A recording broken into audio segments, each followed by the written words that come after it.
Washington, D.C. A night of defiance at the White House. Tensions ran high in Washington tonight as the White House maintained a defiant stance in response to a federal judge awaiting answers from the Justice Department, answers that appear to be deliberately withheld.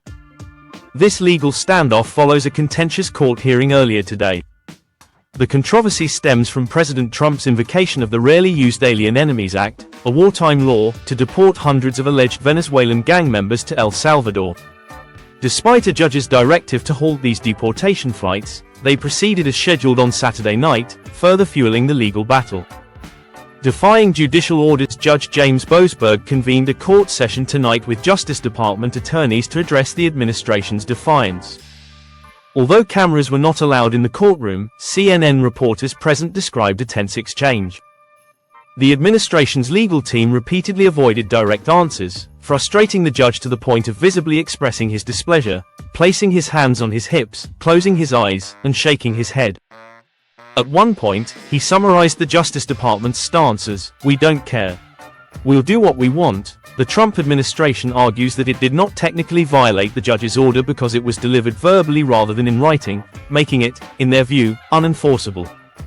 Essentially, they contend that an order is not legally binding until it is formally documented.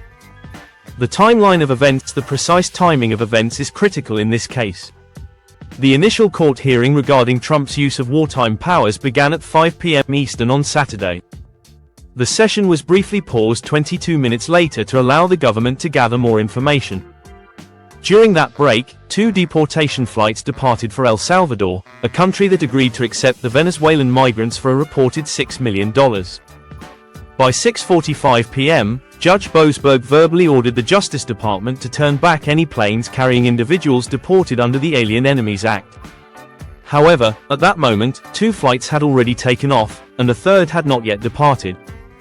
A written order was issued approximately 40 minutes later, at 7:26 p.m. Legal and political ramifications. At today's press briefing, administration officials were pressed on whether they recognized verbal judicial orders as legally binding.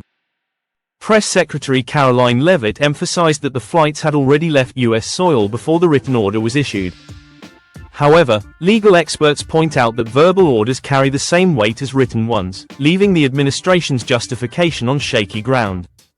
Judge Boasberg made his position clear as the hearing concluded, stating he would issue a written record of the proceedings, since apparently my oral orders don't seem to carry much weight. He has demanded that the administration provide answers by noon tomorrow regarding whether any migrants were deported after his directive took effect. Despite the mounting legal pressure, one administration official reaffirmed their commitment to continuing the deportations, stating, "We're not stopping. I don't care what the judges think, I don't care what the left thinks. We're moving forward." Legal expert weighs in tonight. Former federal judge John E. Jones III, a Republican appointee, weighed in on the situation. Jones affirmed that verbal judicial orders are binding and criticized the administration's refusal to comply. In practice, when a judge issues an order, verbal or written, government attorneys should immediately act to enforce it, he said. One of them should have stepped out of the courtroom, picked up the phone, and told officials to turn those planes around. This is nothing short of legal subterfuge by the administration. When asked how Judge Boasberg might respond if the Justice Department continues to withhold information, Jones suggested the possibility of sanctions or even holding officials in contempt of court. If they continue stonewalling, Judge Boasberg could escalate his response, he explained. He could demand full disclosure and, if necessary, impose legal consequences on those responsible for non-compliance.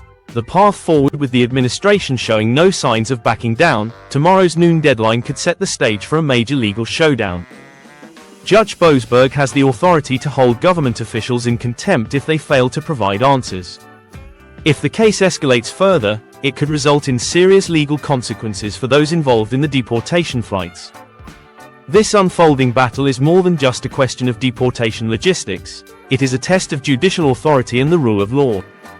As the clock ticks toward tomorrow's deadline, all eyes remain on Washington to see how the courts will respond to the administration's unprecedented defiance.